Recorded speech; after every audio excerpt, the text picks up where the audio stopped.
महत्व, इम्पोर्टेंस क्या है प्रशिक्षण का, ट्रेनिंग का महत्व क्या है? तो आधुनिक जानकारी, तो औद्योगिक जगत में नवीन संशोधन तथा टेक्नोलॉजिकल ज्ञान की क्षितिज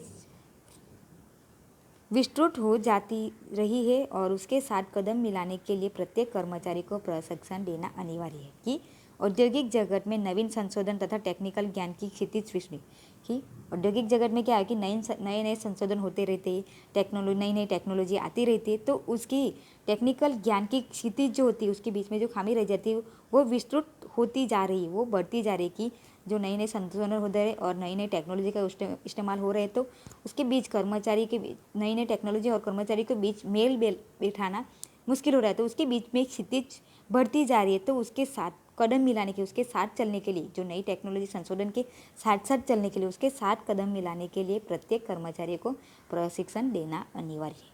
कि नई टेक्नोलॉजी, नए संशोधन के हिसाब उसके साथ कदम मिलाकर कर्मचारी चले, इसके लिए कर्मचारियों को प्रशिक्षण देना आवश्यक है।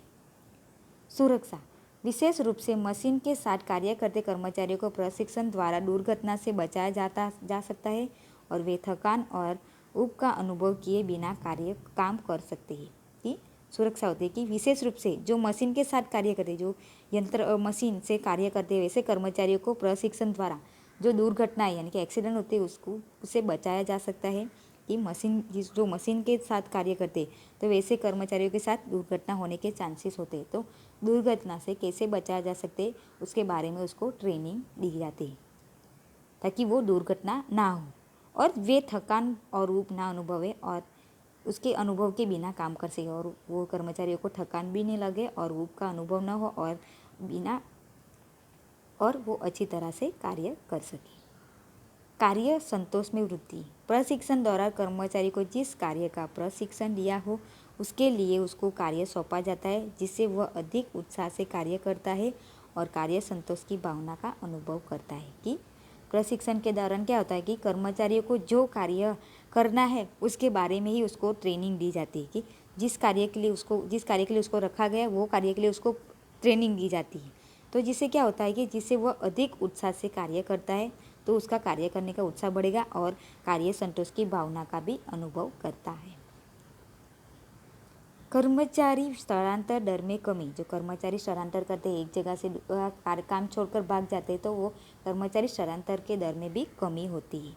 कर्मचारियों को प्रशिक्षण देकर उनके ज्ञान में और कुशलता में वृद्धि करके पदोन्नति के लिए तैयार किया जाता है। कि कर्मचारियों को ट्रेनिंग देकर उसके ज्ञान में और उसकी कुशलता में वृद्धि की जाती है, जिसके लिए क्या होता है कि उसको पदोन्नति के लिए तैयार किया जाता है, यानी कि उसको प्रमोशन के लिए तैयार किया जाता है।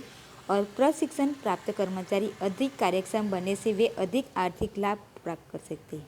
कि ट्रेनिंग देने के बाद क्या होता है कि ट्रेनिंग प्राप्त करने से कर्मचारी अधिक कार्यदक्ष बनते हैं। उसको ट्रेनिंग प्राप्त होती है तो वो अधिक कार्य करने के लिए कार्यदक्ष बनते हैं और अधिक आर्थिक लाभ प्राप्त करने के लिए, ज़्यादा पैसा कमाने के लिए अधिक आर्थिक लाभ प्राप्त करते हैं। और उसके लिए नौकरी बदलने का विचार कम करती है, और वो क्या करेंगे कि नौकरी बदलने के विचार कम करेंगे, और जिसे कर्मचारी स्थलांतर करती है। कि उसको ट्रेनिंग दी जाएगी, तो ट्रेनिंग देने से क्या होगा कि उसको ट्रेनिंग देने से उसकी कार्य के ज्ञान में भी बढ़ती है और कुशलता भी बढ़ती है, और उसे अधिक कार्यदक्षता बनने से वो अधिक लाभ प्राप्त करेगा। उसको ज़्यादा कार्यदक्ष बनेंगे तो उसको ज़्यादा लाभ प्राप्त हो सकता है, तो वो क्या करेगा कि उसको यही सोचेगा कि मुझे यहाँ से ज़्यादा लाभ मिलेगा, तो वो कार्य छोड़कर जाने की बात नहीं सोचेगा, और जिससे स्थलांतर का दर में कमी होती है। लाभ में वृद्धि, प्रशिक्षण द्वारा उत्पादन और उत्पादकता में वृद्धि की जा सकती है, जिससे वस्तु की लागत दर घटती है, जिसके कारण लाभ में वृद्धि होती है।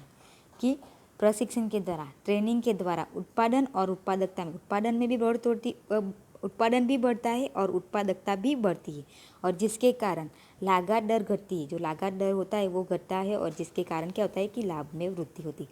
लागत यानी कि खर्च होता है, तो वो खर्च कम होता है, और जिसके कारण क्या होगा कि लाभ बढ़ता है, लाभ में वृद्धि होती है। खर्च में कमी, लाभ में वृद्धि होती है, लाभ बढ़ता है, और खर्च में क्या होता है, खर्च में कमी होती है। खर्च में कमी, तो प्रशिक्षण के कारण कर्मचारियों की कार्यक्षमता में वृद्धि होने से उत्पादन में वृद्धि होती है। कि ट्रेनिंग से क्या होता है कि ट्रेनिंग के कारण से कर्मचारियों की कार्यक्षमता में वृद्धि होने से उत्पादन में वृद्धि होती है। कर्मचारियों को कार्य के रिलेटेड ट्रेनिंग दी जाएगी, तो ट्रेनिंग देने से क्या होगा कि कर्मचारियों की कार्य करने की क्षमता बढ़ेगी, और कार्य करने की क्षमता बढ़ेगी तो कार्य क्षमता में वृद्धि होने से क्या होगा कि उत्पादन में वृद्धि होती। ट्रेनिंग दी जाएगी, तो ट्रेनिंग देगी तो वो क्या होगा कि वो कार्य करने की क्षमता बढ़ेगी, और कार्य करने की क्षमता में बढ़ोतरी होती है, वृद्धि होती है, तो वो क्या होगी, उत्पादन में वृद्धि होती है। और कच्चे माल का बिगाड़ भी कम होता है, और जो रॉ मटेरियल का यूज़ होता है तो वो कच्चे माल के बिगाड़ भी कम होता है। और निरीक्षण व्यय घटता है, जो निरीक्षण करते हैं वो निरीक्षण करने का व्यय भी घटता है। निरीक्षण करने की ज़रूरत नहीं रहती, क्योंकि उसको पहले से ट्रेन करके ही उसको काम पे रखा जाता है, तो वो ये सब करने की वह निरीक्षण करने की ज़रूरत भी नहीं होगी। और जो कच्चे माल का जो बिगाड़ होता है वो बिगाड़ भी नहीं होगा, क्योंकि उसकी कार्य सौंपने से पहले ही उसको ट्रेनिंग दी जा रही है, और ट्रेनिंग देने के बाद ही उसको कार्य काम पे रखा जा रहा है, तो वो सब जो व्यय होता है तो व्यय होने के चांसेस तो रहेंगे ही नहीं। और परिणाम स्वरूप क्या होगा कि कुल खर्च में कमी होती है, और उसके लिए क्या होगा कि जो खर्च होते हैं वो खर्च में क्या हो रहेगी, कमी हो जाएगी, खर्च घटेगा, क्योंकि निरीक्षण में जो व्यय होता है वो भी बचेगा, जो कच्चे माल का बिगाड़ होता है वो भी नहीं होगा, और जो कर्मचारी बिना ट्रेनिंग को उसको काम पे रखा जाएगा तो वो टाइम का भी वेस्ट करता है, तो वो भी खर्चा ही होता है एक तरफ का, तो वो खर्च में कमी होती है। कर्मचारियों का विकास। प्रशिक्षण के कारण कर्मचारियों के ज्ञान, कुशलता, चतुराई और कौशल्य में वृद्धि होती है, जिससे उनके व्यक्तित्व का विकास होता है। कि प्रशिक्षण के द्वारा, ट्रेनिंग के द्वारा कर्मचारियों के ज्ञान में, कुशलता में, चतुराई और कौशल्य में वृद्धि होती है। उसके ज्ञान में बढ़ोतरी होती है, उसकी कुशलता बढ़ती है, चतुराई और कौशल्य में वृद्धि होती है, और जिसके कारण उसका व्यक्तिगत विकास होता है। उसके लिए उसका पर्सनली उसका विकास होता है, पर्सनली वो खुद का विकास कर पाता है।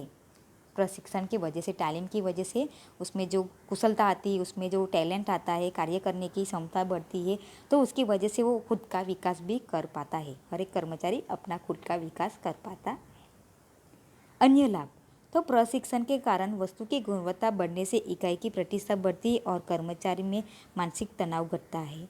कि तालीम के वजह से क्या होता है कि प्रशिक्षण के कारण वस्तु की गुणवत्ता बढ़ने से इकाई की प्रतिष्ठा बढ़ती है। ट्रेनिंग देने के बाद ही कर्मचारी को काम सौंपा जाता है, तो ट्रेनिंग लिए कर्मचारी ही काम करेंगे तो कि वस्तु की क्वालिटी में कोई डिफेक्ट होने की, वस्तु की गुणवत्ता खराब होने के कोई चांसेस ही नहीं, क्योंकि वो लोग पहले कर्मचारियों को तालीम दे रहे, पहले सिखा रही है। तालीम यानी कि सिखाना कार्य करने के लिए, और उसके बाद ही वो कार्य करने के लिए उसको सौंप रहे, तो उसमें वस्तु की गुणवत्ता खराब होने के चांसेस नहीं है। गुणवत्ता बढ़ने से, गुणवत्ता अच्छी होने से इकाई की इमेज भी बढ़ती है, कि वो इकाइयाँ जो चीज़ बनाती है वो चीज़ की गुणवत्ता अच्छी ही रहती है, और गुणवत्ता अच्छी होने की वजह से वो इकाई की प्रतिष्ठा यानी कि वो कंपनी के मार्केट में वैल्यू बढ़ती है। और कर्मचारी में मानसिक तनाव घटता है, और इकाई में सहयोगपूर्ण वातावरण, और कर्मचारियों के बीच में जो मानसिक तनाव होता है, कर्मचारियों के बीच जो झगड़ा होता है वो भी कम होता है, और इकाई में सहयोगपूर्ण वातावरण देखने को मिलता है। कर्मचारी सहयोग से साथ मिलकर कार्य करने की भावना देखने को मिलती है, और कर्मचारी की विश्वसनीयता, निष्ठा और वफादारी में वृद्धि होती है। और कर्मचारी को जो विश्वसनीयता होती है वो कर्मचारी की निष्ठा और कर्मचारी की वफादारी में वृद्धि होती है। विशाल इकाई में प्रशिक्षण के लिए अलग विभाग और सुनियोजित प्रशिक्षण अधिकारी रखे जाते हैं, जहां नए श्रमिकों को प्रशिक्षण दिया जाता है। कि बड़ी बड़ी इकाई होती है जिसमें प्रशिक्षण के लिए, ट्रेनिंग के लिए एक अलग विभाग की रचना की जाती है, अलग विभाग रखा जाता है, और सुयोग्य, जो योग्य हो वो प्रशिक्षण अधिकारी भी रखे जाते हैं, जो नए कर्मचारियों को प्रशिक्षण दे, जो नए श्रमिकों को प्रशिक्षण दिया जाता है।